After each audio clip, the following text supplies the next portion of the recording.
लेकिन इस देश की संसद की ताकत है कि पूरे विश्व को गलत सिद्ध कर दिया और ये राष्ट्र पूरे सामर्थ्य के साथ आगे बढ़ता रहा। और इस विश्वास से कि हम भले आशंकाएं होंगी, घने काले बादल होंगे, लेकिन सफलता प्राप्त करते रहेंगे। और ये हम सब लोगों ने, हमारी पुरानी पीढ़ियों ने मिलकर के इस काम को करके दिखाया है। इसका गौरवगान करने का ये अवसर है।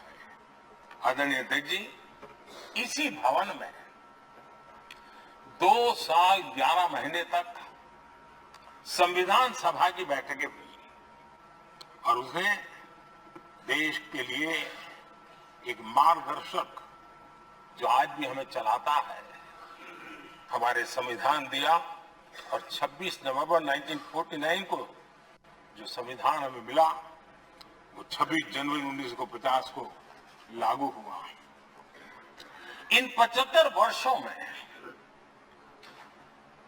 सबसे बड़ा जो अचीवमेंट है वो ये है कि देश के सामान्य मानवी का इस संसद पर विश्वास बढ़ता ही गया है। और लोकतंत्र की सबसे बड़ी ताकत यही है कि इस महान संस्था के प्रति, इस महान इंस्टीट्यूशन के प्रति, इस व्यवस्था के प्रति उनका विश्वास अटूट रहे, विश्वास उनका बना रहे। इन 75 वर्षों में हमारी संसद ने जन भावनाओं की अभिव्यक्ति का भवन भी बना दिया। यहाँ जन भावनाओं की पुरजोश अभिव्यक्ति, और हम देखते हैं राजेंद्र बाबू से लेकर डॉक्टर कलाम, रामनाथ जी कोविंद और अभी द्रौपदी मुर्मू जी, इन सब के संबोधन का लाभ हमारे सदनों को मिला है, उनका मार्गदर्शन मिला है। आदरणीय अध्यक्ष जी, पंडित नेहरू जी, शास्त्री जी, वहां से लेकर के अटल जी, मनमोहन सिंह जी तक एक बहुत बड़ी श्रृंखला जिसने इस सदन का नेतृत्व किया है और सदन के माध्यम से देश को दिशा दी है, देश को नए रंग रूप में ढालने के लिए उन्होंने परिश्रम किया है, पुरुषार्थ किया है। आज उन सबका गौरवगान करने का भी अवसर है। आदरणीय अध्यक्ष जी, सरदार वल्लभ भाई पटेल, लोहिया जी, चंद्रशेखर जी, अडवाणी जी, न जाने अनगिनत नाम, जिन्होंने हमारे इस सदन को समृद्ध करने में, चर्चाओं को समृद्ध करने में, देश के सामान्य से सामान्य व्यक्ति की आवाज को ताकत देने का काम इस सदन में किया है। विश्व के भी अनेक राष्ट्राध्यक्षों ने हमारे इन सदनों को संबोधित करने का भी अवसर आए और उनकी बातों में भी भारत के लोकतंत्र के प्रति आदर का भाव व्यक्त हुआ है। आदरणीय अध्यक्ष जी, उमंग उत्साह के पल के बीच भी कभी सदन की आंख से आंसू भी बहे। ये सदन दर्द से भर गया जब देश को 3 अपने प्रधानमंत्री, उनको अपने कार्यकाल में ही खोने की नौबत आई, नेहरू जी, शास्त्री जी, इंदिरा जी। तब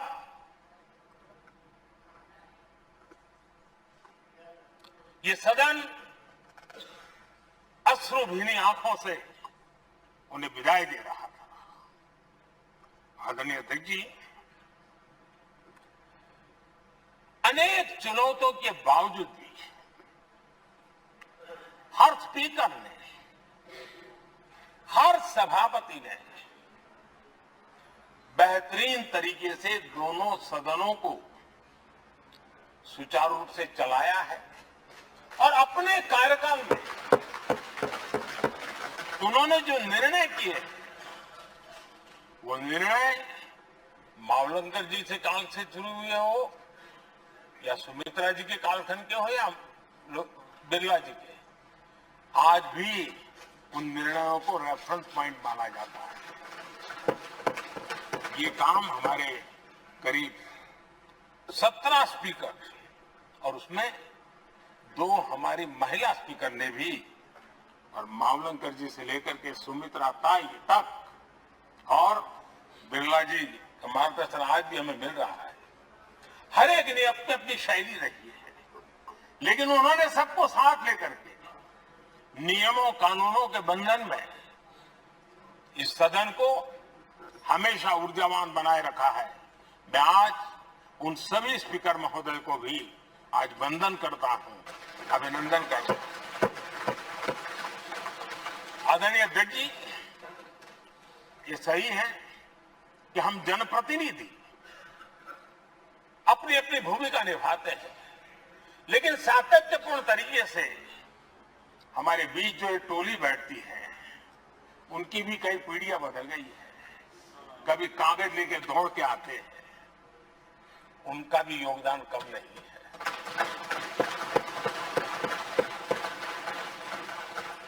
हमें कागज पत्र पहुंचाने के लिए दौड़ते हैं, सदन में कोई गलती न हो जाए, उसके निर्णय में कोई गलत न हो जाए, उसके लिए वो चौकन्ने रहते हैं। जो काम उनके द्वारा हुआ है, उसने भी सदन के क्वालिटी ऑफ गवर्नेंस में तेजी लाने में बहुत बड़ी मदद की है। मैं उन सभी साथियों का और इनके पूर्व में जो रहे हैं उनका भी हृदय से अभिनंदन करता हूं। इतना ही नहीं, सदन मतलब ये खंड ही नहीं है, इस पूरे परिसर में अनेक लोगों ने, किसी ने हमें चाय पिलाई होगी, किसी ने पानी पिलाया होगा, किसी ने रात रात चली हुई सदन को किसी को भूखा पेट रहने नहीं दिया होगा। कई प्रकार की सेवाएं की होगी। किसी ने माली ने इसके बाहर के एनवायरमेंट को संभाला होगा, किसी ने इसकी सफाई की होगी। न जाने कितने ही अनगिनत लोग होंगे जिन्होंने हम सब अच्छे ढंग से काम कर सके, और यहां जो काम हो वो काम देश को आगे बढ़ाने के लिए अधिक से अधिक तेजी से हो, उसके लिए जो माहौल बनाना, व्यवस्था बनाना, उसके लिए जिसने योगदान दिया है, मेरी तरफ से भी और इस सदन की तरफ से भी मैं उनका विशेष रूप से नमन करता हूं।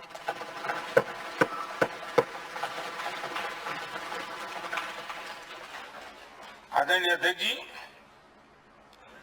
लोकतंत्र का ये सदन, आतंकी हमला हुआ, पूरे विश्व में यह आतंकी हमला एक इमारत पर नहीं था, ये मदर ऑफ डेमोक्रेसी एक प्रकार से हमारी जीवात्मा पर यह हमला था। ये देश उस घटना को कभी भूल नहीं सकता है, लेकिन आतंकियों से लड़ते लड़ते सदन को बचाने के लिए और हर सदस्य को बचाने के लिए जिन्होंने अपने सीने पर गोलियां झेली, आज मैं उनको भी नमन करता हूं। हमारे बीच नहीं है, लेकिन उन्होंने बहुत बड़ी रक्षा की है। आदरणीय अध्यक्ष जी, जब आज हम इस सदन को छोड़ रहे हैं, तब मैं उन पत्रकार मित्रों को भी याद करना चाहता हूं जिन्होंने जीवन में, कुछ लोग तो ऐसे हैं जिन्होंने पूरा जीवन अपने कार्यकाल में संसद के काम को ही उन्होंने रिपोर्ट किया है। एक प्रकार से वो जीवंत साक्षी रहे हैं। उन्होंने यहां की पल पल की जानकारी देश तक पहुंचाई, और तब तो ये सारा टेक्नोलॉजी अवेलेबल नहीं थी, तब वही लोग थे जो यहां की बात पहुंचाते थे। और उनका सामर्थ्य था, वो अंदर की भी पहुंचाते थे और अंदर की भी पहुंचाते थे।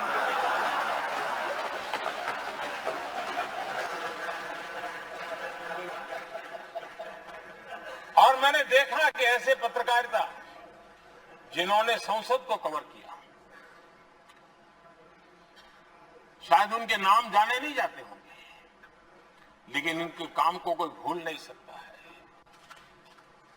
और खबरों को लिए नहीं, भारत की इस विकास यात्रा को संसद भवन से समझने के लिए उन्होंने अपनी शक्ति खपा दी थी। आज भी पुराने जो पत्रकार मित्र मिल जाते हैं और जिन्होंने कभी संसद को कवर किया हो, तो ऐसी अननोन चीजें बताते हैं जो उन्होंने अपनी आंखों से देखी होती है, कान से सुनी होती है, जो अचरज करने वाली होती है। यानी एक प्रकार से जैसी ताकत यहाँ की दीवारों की रही है, वैसा ही दर्पण उनकी कलम में रहा है। और उस कलम में देश के अंदर संसद के प्रति, संसद सदस्यों के प्रति एक अहोभाव का भाव जगाया है। मैं आज कई पत्रकार बंधु होंगे जो रहे नहीं होंगे, लेकिन मेरे लिए जैसा ये सदन छोड़ना भावुक पल है, मैं पक्का मानता हूं इन पत्रकार बंधुओं के लिए भी ये सदन छोड़ना उतना ही भावुक पल होगा, क्योंकि इनका लगाव हमसे भी ज्यादा रहा है। कुछ तो पत्रकार ऐसे होंगे जो हम लोगों के क्रम से भी समय उन्होंने काम किया होगा। आज उनके उस महत्वपूर्ण लोकतंत्र की ताकत बनने के लिए, योगदान देने के लिए भी याद करने का अवसर है। आदरणीय अध्यक्ष जी, जब हम सदन के अंदर आते हैं, हमारे यहां नाद ब्रह्म की कल्पना है। हमारे शास्त्रों में माना गया है किसी एक स्थान पर अनेक बार एक ही लय में उच्चारण होता है तो वो तपोस्थली बन जाता है, उसके एक पॉजिटिव वाइब होते हैं। नाद की एक ताकत होती है जो स्थान को सिद्धि स्थान में परिवर्तित कर देती है। मैं मानता हूं ये सदन भी उस 7,500 जनप्रतिनिधियों के द्वारा बार बार जो शब्द गूंजे हैं, जो वाणी यहां गूंजी है, उसने इस सदन में हम बैठकर आगे चर्चा करें या ना करें, लेकिन इसकी गूंज इसे तीर्थ क्षेत्र बना देती है।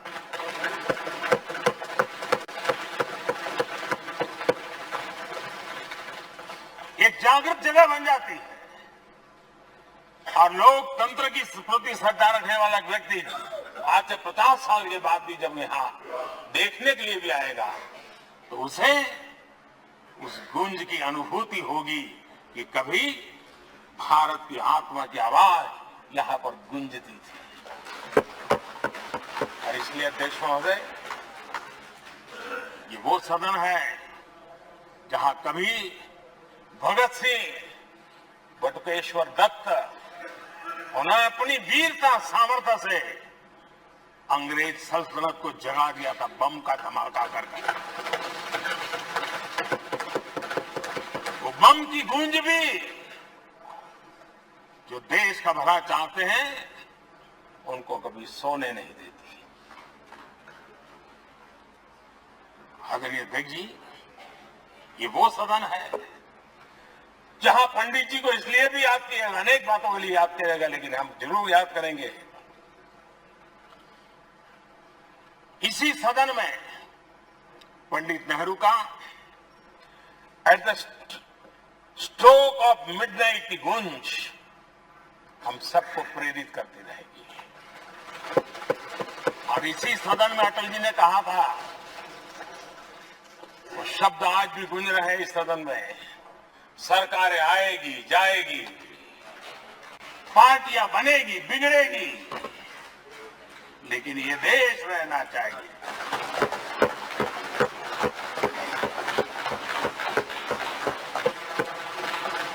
आदरणीय अध्यक्ष जी, पंडित नेहरू की जो प्रारंभिक मंत्री परिषद थी, बाबा साहब आम्बेडकर जी एक मंत्री के रूप में दुनिया की बेस्ट प्रैक्टिसेस भारत में लाने पर बहुत जोर दिया करते थे।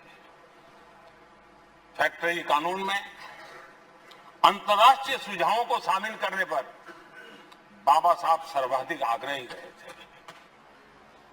और उसका परिणाम आज देश को लाभ मिल रहा है। बाबा साहब आम्बेडकर ने देश को नेहरू जी की सरकार में वाटर पॉलिसी दी थी और उस वाटर पॉलिसी बनाने में बाबा साहब आम्बेडकर की बहुत बड़ी भूमिका रही थी। आदरणीय अध्यक्ष जी, हम ये जानते हैं कि भारत में बाबा साहब आम्बेडकर एक बात हमेशा कहते थे कि भारत में सामाजिक न्याय के लिए भारत का औद्योगिकरण होना बहुत जरूरी है, क्योंकि देश के दलित पिछड़ों के पास जमीन ही नहीं है, वो क्या करेगा? औद्योगिकरण होना चाहिए। और बाबा साहब इस बात को मान करके डॉक्टर श्यामा प्रसाद मुखर्जी, जो पंडित नेहरू के मंत्री थे, उन्होंने इस देश में और पहले वाणिज्य मंत्री के रूप में और उद्योग मंत्री के रूप में उन्होंने इंडस्ट्री पॉलिसी इस देश में लाई थी। आज भी कितनी ही इंडस्ट्री पॉलिसी बने, लेकिन उसकी आत्मा वही होती है जो पहली सरकार के थी और उनका भी बहुत बड़ा अहम योगदान रहा था। आदरणीय अध्यक्ष जी, लाल बहादुर शास्त्री जी ने 65 के युद्ध में हमारे देश के जवानों में का हौसला बुलंद करना, उनके सामर्थ्य के लिए को पूरी तरह राष्ट्र पे झोंक देने की प्रेरणा इसी सदन में से दी थी लाल बहादुर शास्त्री का। और यहीं पर उन्होंने ग्रीन रिवॉल्यूशन के लिए एक मजबूत नींव लाल बहादुर शास्त्री जी ने रखी थी। आदरणीय अध्यक्ष जी, बांग्लादेश की मुक्ति का आंदोलन और उसका समर्थन भी इसी सदन ने इंदिरा गांधी के नेतृत्व में किया था। इसी सदन ने इमरजेंसी में लोकतंत्र पर होता हुआ हमला भी देखा था और इसी सदन ने भारत के लोगों की ताकत को एहसास कराते हुए मजबूत लोकतंत्र की वापसी भी इसी सदन ने देखी थी। वो राष्ट्रीय संकल्प भी देखा था, ये सामर्थ्य भी देखा था। आदरणीय अध्यक्ष जी, ये सदन इस बात का हमेशा ऋणी रहेगा क्योंकि इसी सदन में हमारे पूर्व प्रधानमंत्री चरण सिंह जी ने ग्रामीण मंत्रालय का गठन किया था, रूरल डेवलपमेंट मिनिस्ट्री। इसी सदन में मतदान की उम्र 21 से 18 करने का निर्णय हुआ था और देश की युवा पीढ़ी को इसका योगदान देने के लिए प्रेरित किया गया, उत्साहित किया गया था। हमारे देश ने गठबंधनों की सरकारें देखी, पीपी सिंह जी और चंद्रशेखर जी, और बाद में एक सिलसिला चला। लंबे अरसे से दिशा में देश जा रहा था, आर्थिक नीतियों के बोझ तले देश दबा हुआ था, लेकिन नरसिम्हा राव की सरकार थी जिन्होंने हिम्मत के साथ पुरानी आर्थिक नीतियों को छोड़ करके नई राह पकड़ने का फैसला किया था, जिसके आज देश को परिणाम मिलते हैं। अटल बिहारी वाजपेयी जी का सरकार भी हमने इसी सदन में देखी, सर्व शिक्षा अभियान देश में आज वो महत्वपूर्ण बन गया है। आदिवासी कार्यालय मंत्रालय अटल जी ने बनाया, नॉर्थ ईस्ट का मंत्रालय अटल जी ने बनाया, न्यूक्लियर टेस्ट भारत के सामर्थ्य का परिचायक बन गया। और इसी सदन में मनमोहन जी की सरकार कैश फॉर वोट को भी, उस कांड को भी सदन ने देखा है।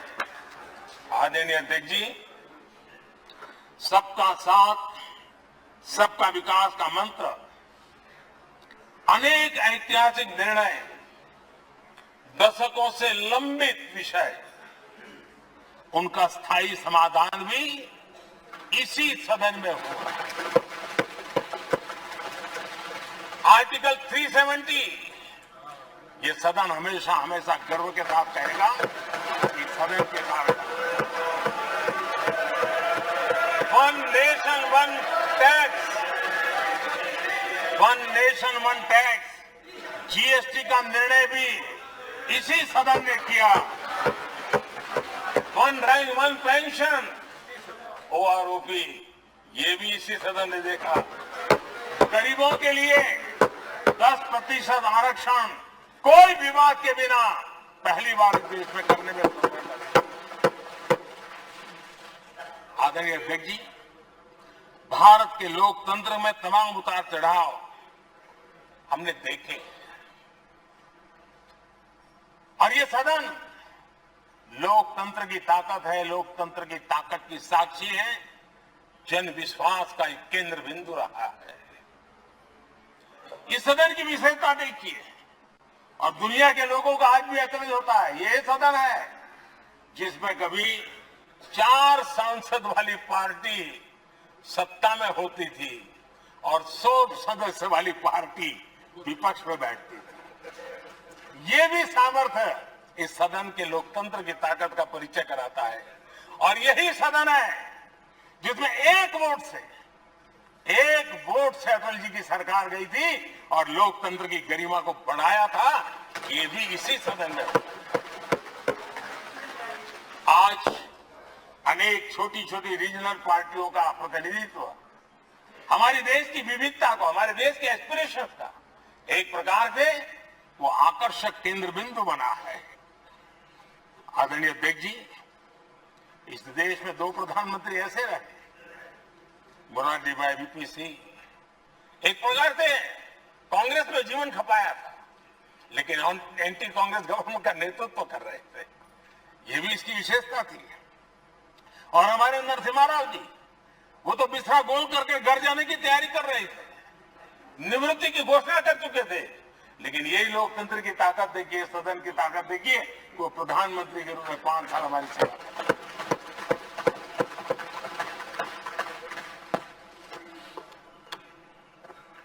आदरणीय अध्यक्ष जी, सबकी सहमति से कठिन कार्य होते हुए हमने देखे हैं।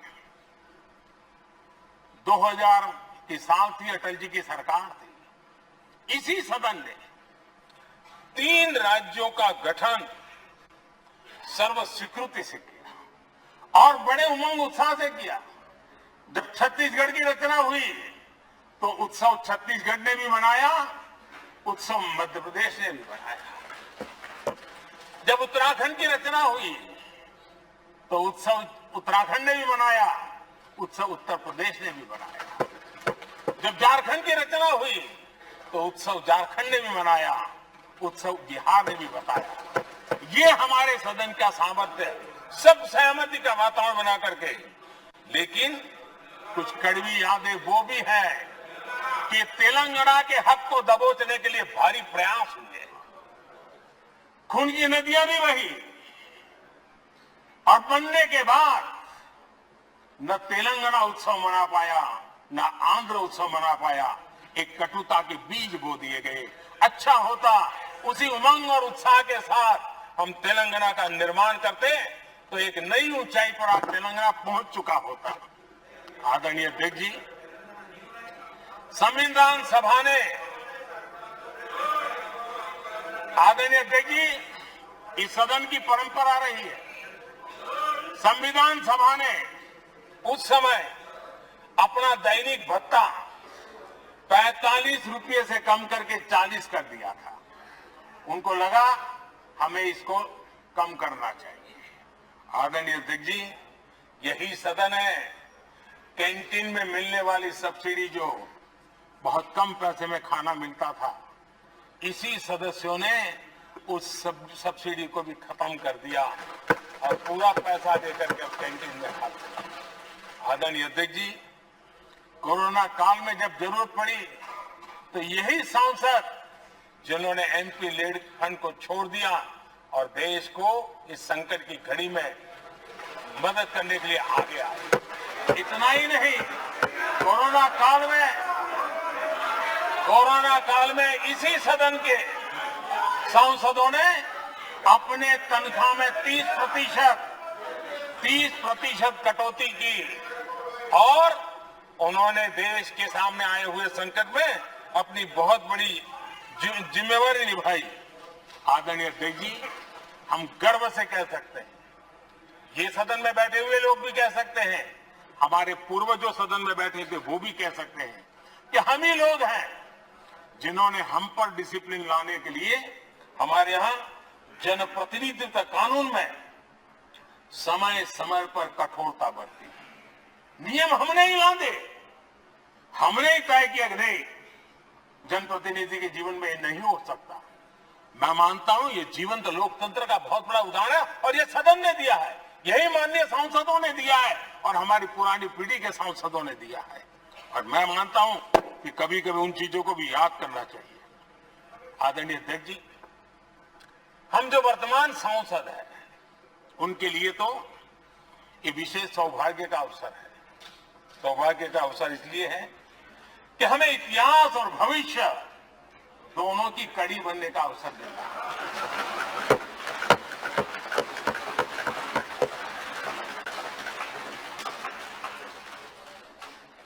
कल और आज से जुड़ने का हमें अवसर मिल रहा है और आने वाली कल निर्माण करने का एक नया विश्वास, नया उमंग, नए उत्साह के साथ हम यहां से विदाई लेने वाले हैं। आदरणीय अध्यक्ष महोदय, आज का दिवस सिर्फ और सिर्फ इस सदन के सभी 7,500 जनप्रतिनिधि रह चुके हैं उनके गौरवगान का पल है। इन दीवारों से हमने जो प्रेरणा पाई है, जो नया विश्वास पाया है, उसको लेकर जाने का है। बहुत सी बातें ऐसी थी जो सदन में हर किसी की ताली की हकदार थी, लेकिन शायद राजनीति उसमें भी आड़े आ रही है। नेहरू जी के योगदान का गौरवगान अगर इस सदन में होता है, कौन सदस्य होगा जिसको ताली बजाने का मन न करता। लेकिन उसके बावजूद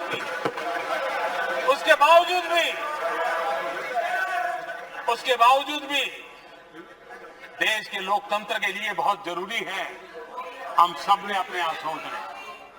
आदरणीय अध्यक्ष जी,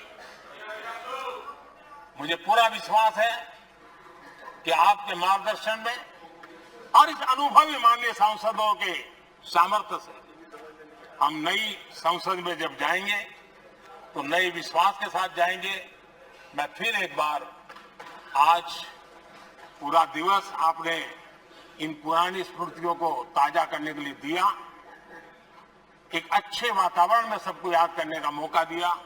इसके लिए मैं आप सबका, आपका हृदय से आभार व्यक्त करता हूं और मैं सभी सदस्यों से आग्रह करूंगा कि अपने जीवन के ऐसी मधुर यादों को यहां हम जरूर व्यक्त करें ताकि देश तक पहुंचे कि सचमुच में ये हमारा सदन, ये हमारे जनप्रतिनिधियों की गतिविधि सच्चे अर्थ में देश को समर्पित है, इसका भाव लोगों के तक पहुंचे। इसी एक अपेक्षा के साथ मैं फिर एक बार इस धरती को प्रणाम करता हूं, इस सदन को प्रणाम करता हूं। भारत के मंदिरों से बनी हुई हर एक दीवार के हर एक ईंटे को प्रणाम करता हूं और पिछले 75 साल में भारत के लोकतंत्र को नया सामर्थ्य शक्ति देने वाले हर गुंज को, उस नाद ब्रह्म को नमन करते हुए मेरी वाणी को विराम कर देता हूं। बहुत बहुत धन्यवाद।